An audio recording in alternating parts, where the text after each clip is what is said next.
Bismillahirrahmanirrahim. Alhamdulillahi alamin. Wa bihi nasta'inu ala umuri dunya waddin. Wassalatu wassalamu ala asyrafil mursalin al-mab'uthi rahmatan lil alamin. Nabiyyina Muhammadin wa alihi wa sahbihi ajma'in. Wa man tabi'ahum bi ihsanin ila yaumiddin wa sallama tasliman katsira, amma ba'd.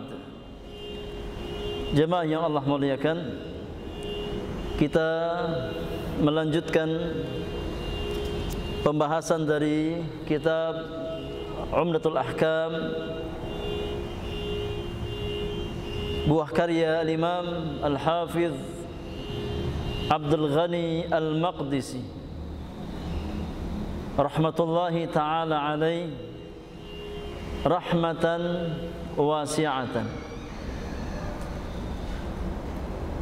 Pada kesempatan pagi hari ini kita masuk pembahasan hadis Abi Maslamah, ya, tentang sifat salat Nabi sallallahu alaihi wasallam.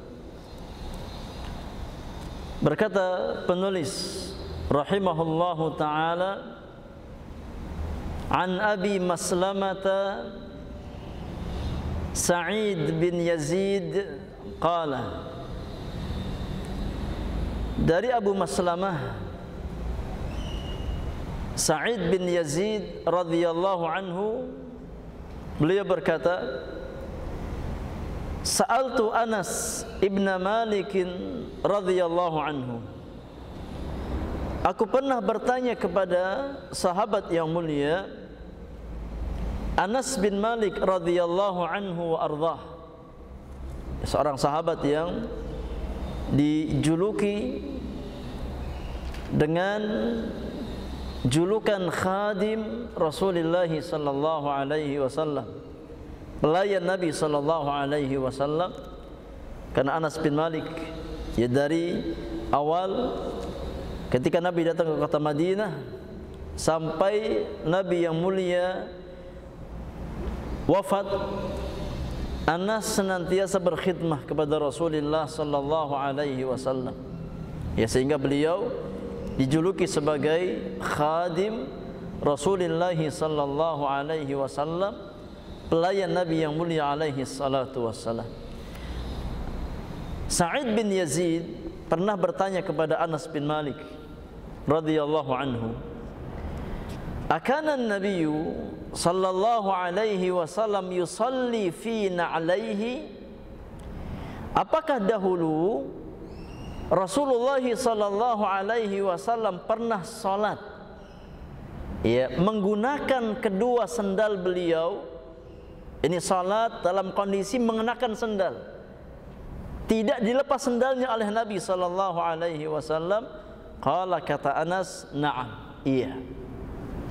Ya, Nabi sallallahu alaihi wasallam beliau, ya, pernah salat dalam kondisi tidak melepaskan kedua sendal beliau, sambil mengenakan, ya, kedua sendal beliau. Kita ambil faidah dari hadis Anas bin Malik radhiyallahu ta'ala anhu wa ardhah. Di antara pelajaran yang bisa kita ambil, yang pertama, istihbabus salati fin na'lain haitsu kana min fi'lin nabi sallallahu alaihi wasallam. Ya, disukai, disunnahkan, ya, sesekali kita salat menggunakan sendal, karena itu termasuk, ya, di antara hal yang dicontohkan, yang disunnahkan oleh Nabi sallallahu alaihi wasallam,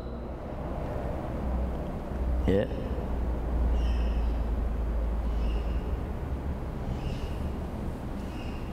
Namun, ya, hal yang hendaknya kita perhatikan di sini, ya, kita melihat maslahat dan mudarat. Ya, secara asal ya salat mengenakan sendal adalah perkara yang diperbolehkan. Ya, karena pernah dicontohkan oleh Nabi sallallahu alaihi wasallam. Ya, namun ya tatkala dengan mempraktekkan sunnah tersebut dikhawatirkan akan menimbulkan fitnah, ya, maka hendaknya kita hindari. Ya, kalau seandainya dengan mempraktekkan hal tersebut bisa menimbulkan fitnah, ya, maka hendaknya kita hindari. Ya, tapi kalau seandainya nggak ada fitnah, aman, ya silakan. Ya, maka bisa kita terapkan ya salat menggunakan sendal ini. Imma tatkala kita ya salat ya mungkin di luar. Ya, tatkala kita mungkin ya sedang naik gunung, ya kita salat di ya luar ya masjid, maka bisa kita salat dengan menggunakan sendal ataupun sepatu. Ya, kita bisa salat menggunakan sendal ataupun sepatu. Adapun ya tatkala kita masuk masjid-masjid kaum muslimin, ya, yang dikhawatirkan bisa menimbulkan fitnah di tengah-tengah kaum muslimin, maka hendaknya kita ya bersikap bijak. Ya, jangan sampai kita tidak melihat situasi dan kondisi. Ya, saking semangatnya pengen mengamalkan sunnah, ya, dia masuk masjid, ya, yang di sana masya Allah karpetnya bagus, ya, karpetnya bersih, ya, masuk masjid nggak lepas sendal, ya, masuk masjid nggak lepas apa? Nggak lepas sepatu, dengan dalih ingin mengamalkan apa sunnah Nabi, ya, salat pakai apa? Pakai sendal. Ya, ya, kalau ada orang seperti itu di zaman sekarang, ya, tiba-tiba masuk masjid kaum muslimin yang di sana, ya, ya, ini karpetnya bagus, ya, karpetnya masya Allah empuk, kemudian masuk pakai sendal, ya, kira-kira diapakan jemaah? Ya, insya Allah minimal bonyok, ya, minimal bonyok. Ya, kita katakan, ya, ini kalau seandainya memang tidak memungkinkan, ya maka jangan dipaksakan.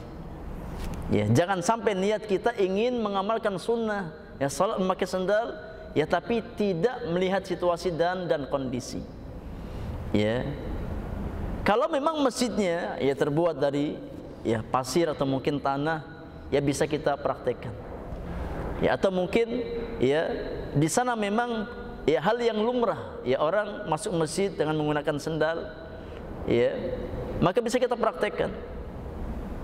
Ya, namun tatkala kita masuk masjid yang memang di sana, ya, adanya kebiasaannya orang sebelum masuk masjid itu lepas sendal, jangan kita paksakan apa pakai sendal. Ya, maka bisa kita praktekkan sunnah ini, ya, di tempat yang lain, di tempat yang lain. Imma tatkala kita di rumah, ya, di rumah kita silahkan, ya, kan di rumah kita bebas, ya, mau sendalnya masuk mau enggak, ya, kita yang punya rumah, ya, kita salat menggunakan sendal di rumah kita, ya, enggak ada masalah. Kita niatkan ya untuk mempraktekkan sunnah Nabi sallallahu alaihi wasallam. Atau tatkala kita ya salat di luar ruangan, ya, salat di luar ruangan atau di dalam ruangan yang di sana, ya, boleh menggunakan sendal. Ya, namun tatkala kita masuk masjid-masjid kaum muslimin secara khusus di negeri kita, yang mana mayoritas, ya, bahkan mungkin keseluruhan, ya, urufnya kebiasaan masyarakat sebelum masuk masjid mereka lepas apa? Lepas alas kaki, ya, lepas sendal, lepas sepatu. Maka jangan dipaksakan kita masuk ke dalam masjid mengenakan sendal ataupun sepatu, ya, karena bisa menimbulkan kegaduhan, bisa menimbulkan fitnah. Ya. Tapi secara hukum fikih, secara asal boleh seseorang sholat dengan mengenakan sendal dan boleh sholat dengan mengenakan sepatu. Kalau memang situasinya memungkinkan maka silahkan. Ya, tidak mengapa. Ya. Namun yang harus diperhatikan kata para ulama, tatkala seseorang sholat dengan mengenakan alas kaki, maka pastikan ya alas kaki yang dia kenakan itu bebas dari apa? Dari najis. Ya. Hendaknya kita memastikan bahwasanya alas kaki yang kita kenakan untuk sholat itu memang bebas dari najis. Kenapa? Karena kalau seandainya ada najis dan kita tahu ada najis, ya kita gunakan untuk sholat, maka menyebabkan sholat kita tidak sah. Karena di antara syarat sahnya sholat adalah ya taharah minan najasah, suci dari najis pada jasad kita, pada pakaian kita, atau pada tempat sholat kita. Ya. Kalau seandainya seseorang sholat dalam kondisi terdapat najis, padahal dia ya tahu dan memungkinkan untuk membersihkan najis tersebut, maka sholatnya bisa tidak sah. Maka boleh ya kita sholat mengenakan sendal ataupun sepatu kalau memang sikonnya memungkinkan, ya, dengan memastikan alas kaki yang kita kenakan itu ya bebas dari najis. Allahu a'lam bissawab. Kemudian hadis yang berikutnya, an Abi Qatadah al-Ansari radhiyallahu an. Dari Abu Qatadah al-Ansari radhiyallahu anhu, anna Rasulullah sallallahu alaihi wasallam kana yusalli wa huwa hamilun Umamah binta Zainab binti Rasulillah sallallahu alaihi wasallam. Dari Abu Qatadah al-Ansari radhiyallahu anhu, bahwasannya Rasulullah sallallahu alaihi wasallam beliau pernah salat ya dalam kondisi membawa cucu beliau. Ya, salat sambil menggendong cucu beliau yang bernama Umamah bintu Zainab. Salah satu cucu Nabi sallallahu alaihi wasallam, putri dari Zainab, ya, putri Rasulullah sallallahu alaihi wasallam. Wali Abil As bin Ar-Rabi' bin Abdi Syams. Dalam riwayat Abul As bin Rabi' bin Abdi Syams disebutkan, fa idza sajada wada'aha wa idza qama hamalaha. Bagaimana cara Nabi membawa Umamah bintu Zainab tatkala beliau salat? Dalam hadis atau dalam riwayat Abil As bin Rabi' disebutkan, Nabi menggendong Umamah, ya. Tatkala sampai pada posisi sujud, Nabi meletakkan, ya, Nabi meletakkan ya Umamah di atas tanah. Kemudian tatkala bangkit kembali, Nabi menggendong kembali. Ya, digendong dari berdiri, kemudian ruku, kemudian i'tidal. Tatkala mau sujud baru ditaruh, diletakkan. Ya, kemudian tatkala bangkit lagi, digendong lagi oleh Nabi sallallahu alaihi wasallam. Kita ambil faidah dari hadis Abi Qatadah al-Ansari radhiyallahu taala anhu wa ardah. Faidah yang pertama, hadis ini menjelaskan ya bolehnya salat sambil menggendong anak kecil. Ya, bolehnya salat sambil menggendong anak kecil. Hukumnya boleh. Ya. Apalagi tatkala dikhawatirkan anak tersebut ya akan terkena mudarat, ya mungkin jatuh, ya, atau mungkin ya pergi ke tempat yang berbahaya, maka boleh diamankan, ya, salat sambil digendong anak kecil tersebut, sebagaimana Nabi sallallahu alaihi wasallam ya menggendong cucu beliau Umamah bintu Zainab. Faidah yang kedua, hadis ini menjelaskan ya bahwasanya ya gerakan-gerakan di luar salat, ya, selama sifatnya ya tidak berlebihan dan untuk kemaslahatan, maka tidak membatalkan salat. Ya, gerakan-gerakan di luar salat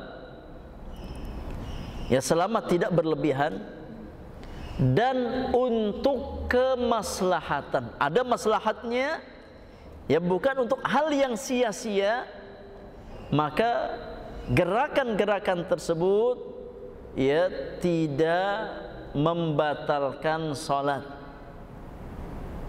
Ya. Meskipun ya terkadang cukup banyak gerakannya, ya seperti meletakkan mengambil, ya.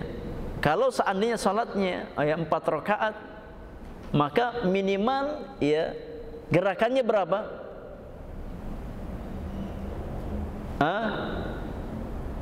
Dari rakaat pertama ya turun, kemudian bangkit ke rakaat yang kedua, diambil minimal 2. Kemudian dari rakaat kedua ya bangkit ke rakaat yang ketiga, minimal 2, ya menaruh kemudian mengangkat kembali.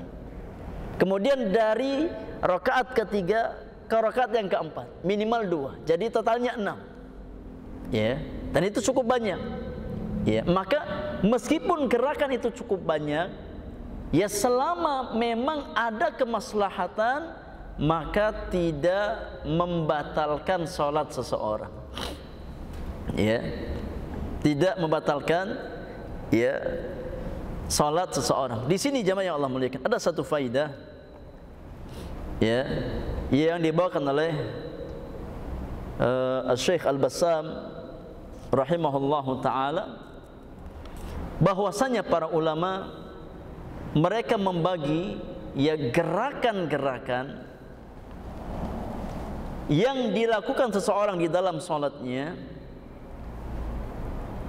menjadi empat macam, ya, 4 macam gerakan yang dilakukan seseorang di dalam salatnya, berdasarkan ya yakni nas-nas yang datang dalam masalah ini. Macam yang pertama adalah gerakan yang bisa membatalkan salat, ya, dan hukumnya haram dilakukan. Gerakan yang haram dilakukan dan bisa membatalkan salat seseorang. Wa huwal katsirul mutawali li ghairi darurah wa li ghairi maslahatis salat. Itu gerakan yang banyak dan berkesinambungan, terus-menerus dia lakukan, tanpa ada darurat dan bukan untuk kemaslahatan salat. Gerakan yang banyak, terus-menerus, ya, mutawali, berkesinambungan, li ghairi darurah, tanpa ada darurat, ya, tanpa ada hajat, dan bukan untuk kemaslahatan salat. Maka ini hal yang ya diharamkan, ya, dan bisa membatalkan salat seseorang, ya, bisa membatalkan salat seseorang. Yang kedua, al-qismu tsani, gerakan yang dilakukan yang hukumnya makruh namun tidak membatalkan salat, ya. Gerakan yang hukumnya makruh namun tidak membatalkan salat. Wa huwal yasiru li ghairi hajah mimma laisa li maslahatis shalah kal abath al yasir bi thiyab awil badan wa nahwi dzalik. Ya, yaitu gerakan yang yasir, ya, sedikit, gerakan yang ya sifatnya sedikit, bukan karena hajat, ya bukan karena ada kebutuhan, ada hajat dia bergerak, dan bukan untuk kemaslahatan sholat. Ini gerakan yang sia-sia, bukan karena ada hajat, bukan untuk kemaslahatan sholat. Ya, apa contohnya? Ya seperti memainkan baju, ya, memainkan apa? Baju tatkala dia sholat, atau memainkan badan. Ya, sebagian ya orang sholat, masya Allah, ya sambil mainkan apa? Tangannya. Ya. Ya. Semuanya bunyi. Ya. Habis tangan selesai kaki. Ya, dia mainkan. Ya. Sampai semuanya bunyi. Ya kalau sebatas ya ringan, nggak banyak, maka hukumnya makruh. Ya, hukumnya makruh. Ya. Namun tidak sampai membatalkan sholat seseorang. Ya, selama gerakan tersebut tidak banyak, ya, tidak sampai membatalkan sholat seseorang. Al-qismu tsalits, macam yang ketiga, al-harakatul mubahah, ya gerakan yang hukumnya mubah, diperbolehkan. Wahiyal yasirah lil hajah, itu berbuat apa? Gerakan yang sifatnya ringan, ya sedikit nggak banyak, dan dikarenakan ada hajat. Ini hukumnya mubah. Ya, gerakan yang sedikit dan dilakukan karena ada hajat. Kata Syekh Al-Bassam, wa la'alla hadzal qism huwa ma kana an-nabiy sallallahu alaihi wasallam yaf'aluhu min hamli hadhihi tiflah wa tulu'ihi 'ala al-mimbar wa nuzulihi minhu hala as-salah wa fathihi al-bab li 'Aisyata wa nahwi dzalik mimma yaf'aluhu lil hajah wa li bayanil jawaz. Ya, dan yakni bagian inilah, macam yang ketiga inilah, di antara perbuatan-perbuatan yang dahulu Nabi lakukan, seperti tatkala Nabi menggendong cucunya, masuk ke bagian yang ketiga, ya kisim yang mubah. Ya, Nabi menggendong cucunya, ya, atau tatkala Nabi mencontohkan sholat, Nabi naik ke atas mimbar, ya kemudian turun lagi dalam rangka mengajarkan apa? Sholat kepada sahabat-sahabat beliau. Atau tatkala ya Nabi membukakan pintu untuk Aisyah, ya tatkala Nabi bukakan pintu, tatkala Nabi lagi sholat, Aisyah hendak masuk ke rumah, Nabi bukakan pintu untuk Aisyah. Ya maka ini gerakan yang sifatnya sedikit dan untuk hajat. Ada hajat, ya ada kebutuhan. Ya. Maka ini gerakan yang hukumnya mubah, ya, dan tidak membatalkan sholat seseorang.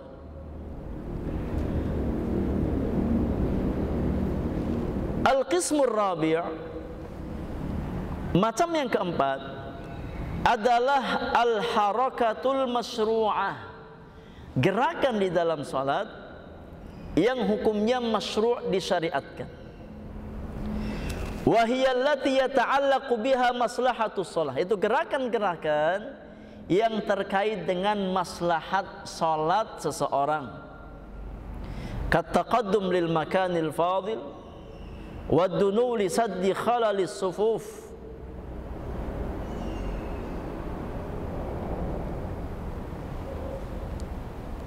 Seperti ya orang yang bergerak untuk maju ke tempat yang lebih utama, atau untuk ya mengisi soft di depannya yang masih kosong. Maka ini gerakan yang masyru'. Tatkala kita lagi salat, ya kemudian ternyata kita lihat masih ada satu ya space yang kosong dan kita masuk di situ, kita maju, maka boleh kita bergerak, bahkan disyariatkan untuk kita ya bergerak, ya, untuk mengisi saf-saf yang kosong di depan kita. Atau tatkala kita lagi sholat kemudian ternyata ya imamnya batal, maka mau tidak mau ya yang di belakang imam maju menggantikan posisi imam. Ya, kemudian yang di belakang imam setelahnya maju, ya, menutup celah, ya, yang ditinggalkan oleh shaf yang pertama dan seterusnya. Ini ada pergerakan. Maka pergerakan semacam ini hukumnya diperbolehkan dan disyariatkan. Ya, disyariatkan. Tidak membatalkan salat. Ya. Demikian pula di antara contoh gerakan yang masyru' adalah gerakan, ya, dalam salat khauf. Ya, tatkala ada dua kelompok kaum muslimin yang salat saling bergantian. Ya, saling bergantian. Ya, kelompok pertama, ya, kemudian kelompok yang kedua berjaga. Ya, sebagaimana dalam kaifiat salat khauf ada, ya, saling bergantian. Yang satu maju, ya, kemudian setelahnya mundur, digantikan oleh kelompok yang kedua. Maka ini pun gerakan yang tidak membatalkan salat, bahkan disyariatkan. Ya, demikian pula, ya, tatkala seseorang, ya, melihat, yakni orang lain yang, ya, mungkin hampir binasa. Ya, ka'inqadh min halakah. Ya, seseorang yang hendak menyelamatkan orang lain, ya, contoh, ya, dia sedang sholat, ya, kemudian dia melihat ada anak kecil berjalan atau mungkin naik ke atas mimbar. Kalau enggak dia ambil, yaitu bisa membahayakan anak tersebut, maka boleh dia bergerak, dia ambil anak tersebut. Ya, dia naik ke atas mimbar, ya, kemudian dikhawatirkan kalau tidak diambil maka akan jatuh, membahayakan sang anak, maka boleh, ya, dia bergerak, ya, untuk menyelamatkan sang anak tersebut. Ini, ya, gerakan-gerakan yang diperbolehkan dan tidak membatalkan salat seseorang. Nah, wallahu a'lam. Kemudian hadis yang terakhir kita bahas di kesempatan hari ini, hadis Anas bin Malik radhiyallahu taala anhu wa ardhah tentang sifat salat Nabi sallallahu alaihi wasallam, dikeluarkan oleh al-Imam Al-Bukhari dan Muslim di dalam kedua sahihnya. Nabi sallallahu alaihi wasallam bersabda, "I'tadilu fis sujud." Ya, sempurnakan sujud kalian. Ya, sempurnakan sujud kalian. Wala yabsut ahadukum dhira'aihi in bisatal kalbi, dan jangan dia, ya, bentangkan kedua tangannya, kedua lengannya sebagaimana seekor anjing yang membentangkan kedua lengan tangannya. Ya, kita jelaskan di pertemuan yang lalu bahwasanya di antara, ya, sifat sujud yang sempurna adalah dengan menempelkan 7 bagian, ya, tubuh kita ke tanah. Yang pertama apa? Jabhah, dahi kita dengan hidung ini satu bagian nempel ke tempat sujud. Kemudian kita meluruskan jari jemari kita ke arah kiblat, ya, telapak tangan kita, ini 2 bagian, maka 3. Kemudian kedua lutut kita 2 bagian tempel ke tanah, maka itu 5. Kemudian ujung jari jemari kita tempelkan ke tanah, maka itu 7 bagian yang diperintahkan oleh Nabi sallallahu alaihi wasallam, ya, untuk ditempelkan ke tanah, kemudian direnggangkan, ya, antara samping tubuh kita ini, ya, dengan otot tangan kita, yaitu direnggangkan. Itu yang disunnahkan oleh Nabi sallallahu alaihi wasallam, dan Nabi melarang seseorang yang salat untuk, ya, yakni dia membentangkan kedua tangannya sebagaimana anjing membentangkan kedua tangannya. Larangan bertasyabuh dengan anjing, ya, tatkala kita sujud. Bagaimana, ya, bentuk sujud yang dilarang oleh Nabi? Wallahu alam, ya, saya praktekkan cara sujud yang dilarang. Ya.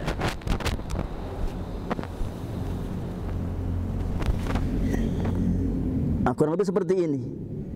Ya. Kurang lebih seperti ini. Jadi kedua lengannya apa? Ditempelkan ke tanah. Ya, nempel ke tanah seperti ini. Ya, sebagaimana anjing tatkala dia duduk, maka itu seperti ini. Yang sunnah yang Nabi contohkan, ya tatkala kita sujud kita merenggangkan tangan kita seperti ini. Ya. Merenggangkan tangan kita seperti ini. Ya. Maka jangan ditempelkan ke tanah. Ya, jangan seperti ini. Jangan ya seperti ini, tapi diangkat. Diangkat, ya. Lengan kita diangkat, jangan ditempelkan ke tanah. Ini yang dilarang oleh Nabi sallallahu alaihi wasallam dalam hadis Anas bin Malik, ya. Kurang lebih seperti itu.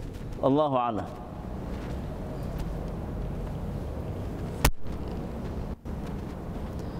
Baik, ambil faidah di hadis yang terakhir. Faidah yang pertama, hadis ini menjelaskan disyariatkannya untuk menyempurnakan sujud. Ya, disyariatkan untuk menyempurnakan sujud. Dan sujud yang paling sempurna adalah sujud yang dicontohkan oleh Nabi sallallahu alaihi wasallam, di antaranya ya dengan menempel 7 bagian tadi. Ya, kemudian ya kita angkat lengan tangan kita, jangan nempel ke tanah. Usahakan ya, kalau memungkinkan direnggangkan antara lengan dengan bagian samping tubuh kita ini. Kalau memang memungkinkan, mungkin tatkala kita sholat ya sunnah, ya. Adapun tatkala kita sholat ya berjamaah, di samping kiri kita ada kaum muslimin yang lain, maka jangan berlebihan. Ya, kenapa? Karena dikhawatirkan bisa menyakiti saudara-saudara kita. Ya, bisa mengganggu kekhusyuan mereka. Ya, karena kalau masing-masing samping memaksakan diri untuk merenggangkan lengannya, nanti yang ada dorong-dorongan. Ya, yang satu dorong sebelahnya nggak mau kalah. Iya. Akhirnya Ya nih ribut di dalam salat. Maka ya saling kita berlemah lembut dengan saudara-saudara kita. Ya, kalau kita salat sendiri memang lapang tempatnya, maksimalkan kita mempraktekkan sunnah Rasulullah sallallahu alaihi wasallam. Faedah yang kedua, ya, di antara faedah yang bisa kita ambil dari hadis Anas bin Malik adalah larangan untuk membentangkan kedua lengan kita tatkala sujud. Di antara sebabnya kata para ulama, ya, yang pertama, cara seperti itu ya adalah bertasyabuh dengan hewan. Ya, secara khusus anjing. Ya, ada sisi tasyabuh, menyerupai ya seekor anjing. Ya. Padahal kata para ulama, ya, posisi sujud adalah posisi yang paling mulia seorang hamba. Ya, tatkala kita sedang bersujud maka kita berada di posisi yang paling mulia. Ya. Maka jangan sampai dalam posisi yang paling mulia ya kita menyerupakan diri kita dengan binatang, dengan anjing. Ya, jangan sampai posisi sujud yang merupakan tempat yang paling mulia, ya posisi yang paling mulia, ya kemudian kita serupakan dengan posisi anjing. Ya, dengan posisi binatang. Di antara sebab yang lain kata para ulama, kenapa dilarang posisi seperti ini?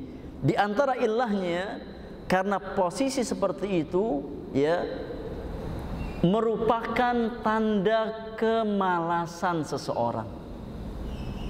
Ya, tanda orang itu malas, enggak semangat dalam beribadah kepada Allah Subhanahu wa taala. Ya, enggak mampu mengangkat kedua lengannya sehingga dapat dia hamparkan di atas tanah. Ini menunjukkan ya ketidaksemangatan dia dalam menjalankan ibadah salat. Makanya dilarang oleh Nabi sallallahu alaihi wasallam. Sebagian orang merasa berat tatkala dia salat, sehingga yang dia tunggu ya kapan dia selesai dari salatnya. Jadi saat dahulu para ulama kita mereka sangat merindukan waktu salat dan mereka sangat ingin berlama-lama dalam salat mereka. ya, sehingga tatkala mereka selesai salat mereka merasa berat, ya keluar dari salat mereka. Namun kebanyakan kita di hari-hari ini, ya kondisinya sebaliknya. Ya, kalau sudah masuk salat, yang kita pikir kapan salamnya, ya, kapan apa? Kapan salamnya? Ya, sehingga tatkala ya qadarullah seseorang yakni masuk masjid, ya, ikut salat berjamaah, kemudian imamnya bacaannya alif lam mim, sudah apa? Hatinya sudah apa? Ya sudah, ya ini dongkol hatinya. Aduh, salah pilih masjid ini. Ya salah pilih apa? Masjid. Ya tapi kalau ya masuk masjid bacaannya qul huwallahu ahad, baru apa? Baru senang. Ini kondisi kita. Ya, tatkala menjadikan salat seolah-olah sebagai beban. Ya, padahal salat adalah salah satu sebab kelapangan. Ya, Nabi SAW tatkala beliau ya ditimpa satu hal yang memberatkan hati beliau, maka segera beliau salat menghadap Allah Subhanahu wa taala. Karena Nabi faham ya bahwasanya salat adalah ya solusi dari semua kesempitan hati yang dirasakan oleh seorang hamba. Bermunajat kepada Allah Subhanahu wa taala, menghadap Allah Subhanahu wa taala, ya, bertasbih, berzikir kepada Allah Subhanahu wa taala, sujud menghadap Allah Subhanahu wa taala adalah satu-satunya cara yang bisa melapangkan jiwa seorang hamba tatkala jiwanya sempit dengan berbagai macam ya permasalahan di dunia ini. Hanya tasbih, hanya zikir kepada Allah dan salat yang mampu melapangkan jiwa seorang hamba. Ya. Ini di antara alasan ya kenapa kita dilarang ya untuk menghamparkan ya lengan kita tatkala kita sujud. Yang pertama tasyabuh dengan binatang. Yang kedua menunjukkan ya bahwasannya orang tersebut adalah orang yang malas dan tidak bersemangat di dalam mengerjakan salat yang dia lakukan. Wallahu taala alam bisawab. Ini yang bisa kita bahas di kesempatan pagi sampai menjelang siang hari ini. Jamaah yang Allah muliakan, mudah-mudahan apa yang kita bahas bermanfaat bagi kita semuanya. Selebihnya kalau ada pertanyaan kita beri kesempatan. Taib, kita cukupkan sampai di sini. Mudah-mudahan ilmu yang kita pelajari Allah jadikan sebagai ilmu yang bermanfaat untuk kita semuanya, yang menolong kita di hadapan Allah Subhanahu wa taala, bukan ilmu yang menjadi bumerang bagi kita semua di hadapan Allah Subhanahu wa taala. Wa sallallahu ala nabiyyina Muhammadin wa alihi wa sahbihi ajma'in, wa akhiru da'wana anil hamdulillahi rabbil alamin. Subhanakallahumma wa bihamdik, asyhadu an la ilaha illa anta, astaghfiruka wa atubu ilaik. Assalamualaikum warahmatullahi wabarakatuh.